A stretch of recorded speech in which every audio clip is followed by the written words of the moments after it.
Okay folks, we're back to playing on the magneto a little bit. It's dark, late at night. We're going to try to get a little bit done. And here's what I've got. This was actually a weird thread. So I went on and re-tapped it out to 1/4 inch 20. And if I need to, I can maybe put a jam nut on there, but I shouldn't actually need to do that, so I think I'm going to be okay. But here's what we're going to do. I need to put something over this, and shorten it up, a sleeve, and for the bolt to actually bolt down too. And of course I want to have it the right length to where this bolt here is a little bit long, so we're going to change it out. But anyway, this will give you an idea of what I'm doing. I was going to put a sleeve over it and actually, stop it just probably about at the end of the cap. And I'm going to use some spring steel. What I'm going to do, I'm going to use a piece of this saw blade. This is bandsaw blade actually, but I actually cut these things and make them into saw blades for my power hacksaw, and they're hard to work with. This one's rusty here, but I mean, it's still good spring steel, and it's really good stuff. But I punched the holes in them instead of trying to drill them, because you'll eat a drill bit up trying to drill that, even though it's thin. But so that's what we're going to use. I'm going to cut a piece out and grind it and make it where it goes on. And I'm actually going to put a little hole in the center of this, not a hole, but an indention. And I'm going to turn this knob down. We'll get it a little bit shorter and flat here, but I'm going to turn it down to the smaller area you can see there. And this is actually, when I put the bolt through it, the head of the bolt right here is what's going to go into that hole. And the little knob will just give me enough to where I can pull out on it a little bit with the spring steel and bring it around out of the way. And that spring steel will be what holds this on. And we'll work with it, to get it adjusted in how we want it to stay and everything. But anyway, and I'm going to try to be working on doing something a little bit better with the lighting in here, and so everybody can see a little bit better, because lighting absolutely is terrible. But for the sleeve now, I couldn't find any. I thought I had some little solid copper rod or brass rod or something, but I couldn't find any. I found this piece, but this is an old Bunsen burner, and I really just didn't want to cut it off of it, so I decided not to. And I think that's copper for sure, but I decided not to do that. And I mean, not that the Bunsen burner's worth anything, but it's just kind of neat. And a lot of you might remember these back in high school in the science class. But anyway, here's what I'm going to use, we're going to go ahead and turn it down, and it's just a union for a air hose, I guess is what you call it. I'm going to turn that center down. I'm just going to clean it up some. It's probably still going to have lines in it because I don't want it too thin, but that'll go over top, or not over top, but the bolt will go through the center of it, and then the spring steel will go on the end of it. We might have to put a little washer maybe on the inside and outside of it, and try to doctor it up. I want to try to make it look like it's old style, and of course this new bolt don't help anything, but we'll figure it out. We'll do what we can do as we go. But we've got to get something on there to hold this cap on, this cover on, and to hold this in against it, because like I said, this is just completely just slid on, and then it it moves up and down for the timing. And I mean, it's still a little bit tight, but I don't want it, like I said, I don't want it too loose. But I ground the points a little bit. We've got plenty of room for our cap.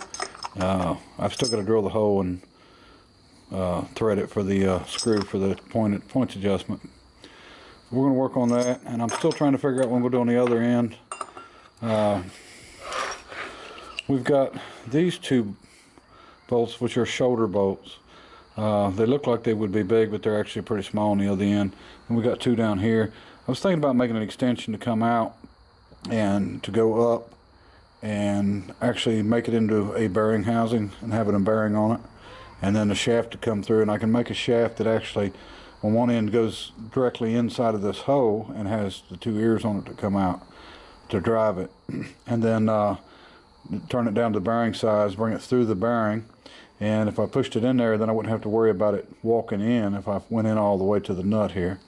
But I wouldn't have to worry about it walking in, and then I can key it, you know, do whatever I need to do on the pulley size on the outside, or the sprocket size. I know I keep calling it a pulley, but on the sprocket to get it on, and that way there'll be an inboard bearing, or you know, one bearing here, and probably be a sealed, just a small bearing, and then you know, the rest of it it'll hold up fine, I'm sure, and that'll take a lot of the side load off of this, and we'll get at that and see what we can do on it.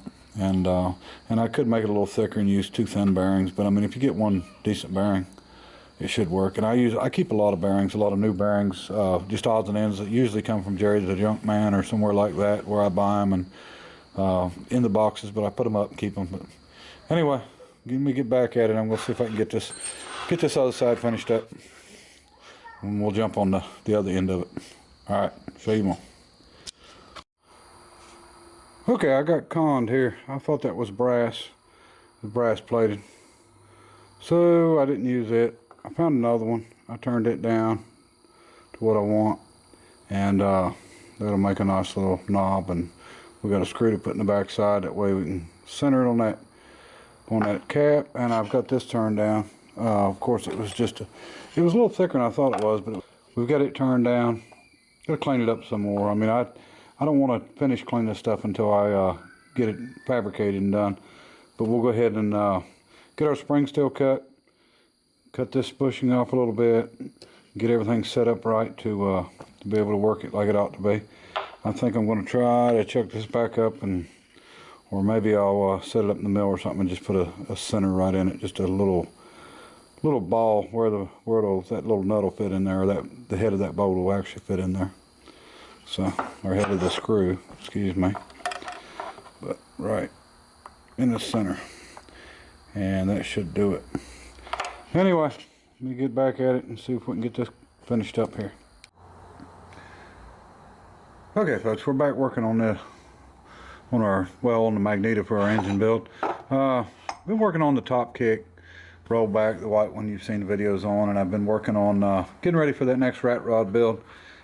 Next one-day build, and I just want to say that top kick is just, everything I've had to do to that thing is just like pulling teeth. You know, when I got it and it was stuck in limp mode, I had the worst time figuring that out, and now we're having trouble with the air conditioning and having trouble figuring it out. And I found out that the airbags are not going to dump quick enough, and when they dump everything in the tank. So I've ordered some valves for it, and 2 normally closed valves for each airbag, and then 1 normally open for the airline coming from the tank. And then when I flip one switch, it'll open the 2 on the airbags, and it will close the 1 coming from the tank. And that way I can get my bags to drop faster and then save the air that's in the tank. So we'll do that, do a video on that as we do it. But you know, you get kind of disgusted after a while. But anyway, we're going to work on this. I want to show you one thing I did pick up for this YZ250 crankshaft. I bought this on eBay, and as you can see, there's one of the pieces broke off of it, so it was dirt cheap. I was kind of surprised anybody was even selling it, but it's the right spline. I was hoping that was a steel insert in it, but it's not. So what we're probably going to do is face this off, and we'll actually make a solid steel pulley that will bolt to it. We can actually bolt it from the back side, and then we'll make a hole in the center of it, and then we'll just stick our bolt and our nut in there, and that'll hold it on. And it's splined, so you know, we won't have any problems with that. So that's going to work out, make a really nice setup for a pulley. Now I could make a cap that went over this, and turn this off, use this for a belt pulley, but I'm trying to add some weight out here. We're going to probably go to the outside dimension of this piece, we want as much weight as we can get. Excuse my hands, I've been working on that top kick. So it's dark now, so I'm in the shop, but anyway, we want to add as much weight as we can, you know, to give it, you know, flywheel action, because, you know, these flywheels are not as big as I'd like for them to be, and if they were any bigger, then the rod would have to be longer. So, you know, we're just dealing with what we've got. So, but anyway, we're going to get back on this this magneto. I'm going to go ahead and get the spring made, and we've got our little knob made, and we'll go ahead and put a center in this, and we'll get it on there. And I might go wash my hands here before I get started, but anyway, I'll show you more. Okay, folks, we've got our holes drilled in our bandsaw blade, and like I said before, this was a long blade, and I use them on my power hacksaw. I cut them with a cutoff wheel, and normally I punch the holes in it. I decided to try to drill it this time, and was actually able to drill it without ruining the drill bit. And one hole's 3/16 and the other one is a 1/4 inch. But I used my milling machine at a real high RPM, and that's one thing. The bad thing about not ever being trained on machines is you're clueless on your speeds of what you should be running. So everything's always a guess. But I decided to try it at a real high speed because I remember I had a friend of mine drill a hole through a distributor shaft for me one time, and that I couldn't drill, and he did it at a high speed. So I figured I would try it out, and what I used was this set of drill bits. And these drill bits, actually, James Turner, a good friend of mine, comes to the rat rod builds, gave me these for this past Christmas. And I've used them a bunch, and I actually I was kind of amazed that they held up, but he said that they're lifetime warranty, and I figure if anybody could put it to the test, I could. But I was really amazed that it drilled through them with no problem, and when I was done, the drill bit, you know, is still sharp. So I'm sure that they're way overpriced. Even for as good as they probably are being Mac, but yeah, I like them. They're the stubby bits, but sometimes the short ones is what you need. So doing a lot of frame drilling, especially when you got to drill from the bottom up, you know, you run into height issues sometimes. So, you know, these come in real handy. But anyway, I like them. So we've got this drilled, and I'm going to go ahead and cut it out the shape I want it. Of course, I wanted to drill it before I cut it, and we're just going to make it into a small tab. It's going to actually bolt to the bottom here, and the bolt will go through, and I put the end in the cap. Okay, folks, here's what we've got so far. I've got my spring piece cut out. I hadn't ground the edges of it yet.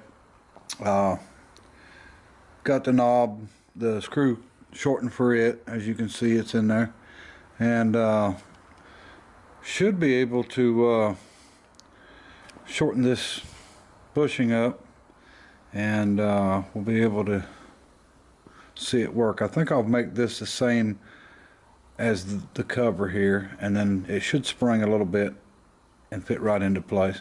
And this is a pretty tough spring, but which is a good thing. But I think it'll work out. I don't like the bolt. I might try to find a screw or something, you know, something with a screw head instead of a bolt head. It just don't look right to me, and we'll maybe change that out. You know, different stuff that's different usually looks better. If I can find a screw head with a pretty big screw head, this is a 1/4 20, so it shouldn't be hard to find. I can take and maybe change the outside diameter of it a little bit, flatten it out a little bit, and make it maybe look more like, you know, something like this, and just to make it look a little bit different, make it look older. But anyway, we'll get this bushing cut, and we'll see if we can find another screw, and then we got to grind this, both the ends round, and I just cut that out with a cut-off wheel. So I sort of block cut it out. I wasn't going to try to cut a circle with it. We'll just grind it in place, and this should work. All right, keep at it. Okay, folks, I've got this part all done for now. I've got a acorn nut on it. I think it's actually stainless, but I think I'm going to we'll try to find a brass one or something to put on there. I think it'd look a little better. But anyway, I got our piece cut. You can see our spring steel's doing a good job, holds it on there good. So that's all done. We've still got to put the new points in. You see it moves really good, holds it on there good. So we're all done with this end, except for, like I said, the points and running a new wire, but that's not a big deal. So anyway, I wanted to show you also, I don't think I've showed you this yet. This is the carburetor we're going to be using. This is a shrubber. This is the same thing I put on my bike. The air compressor engine I built. And I like these because I can actually change the venturi size pretty easy in them. You know, they come out. And this is actually made for, I thought that these didn't come on an application, that they're just sold through Popper Mechanics. They were sold through there, but they were surplus. And what it is this is for a Hercules 4-cylinder. And a little tiny one like went on a, well, it's actually the same thing as I believe a V model Avery and a Minneapolis Moline model V, which is the same tractor after Moline bought Avery out. But anyway, they came on military generators, them engines did, and this is actually off of one of them. And so I've got some work to do on it, but we'll use it and put a smaller venturi in it. We'll drill it and set it up with a needle valve to be able to adjust the fuel, because it's set at one thing, you know, on the jet, and we want to be able to change it. But anyway, we're going to stop on all this for a little bit and go to working on the smelter. I've got everything I need for it. We're going to use a 55-gallon drum to build it, and the next video will be on building it, and 3 different locations, 3 different towns just to get what I was needing, but I got what I wanted anyway, and I actually probably got enough to do 2 of them, but and I may do 2, I don't know, but maybe sell one. But anyway, there she is so far, and like I said, later on, if I want to cut that top back a little bit, you know, all it takes is shorten this. This is threaded rod through it, so it's not a problem. But anyway, I kind of like it like it is. Once the engine's together and the belt pulleys on the side of it and stuff, it's going to be a lot wider than what it is now, so this won't look out of place, you know, by that time. So anyway, all right, appreciate everybody watching. Till next time, bye.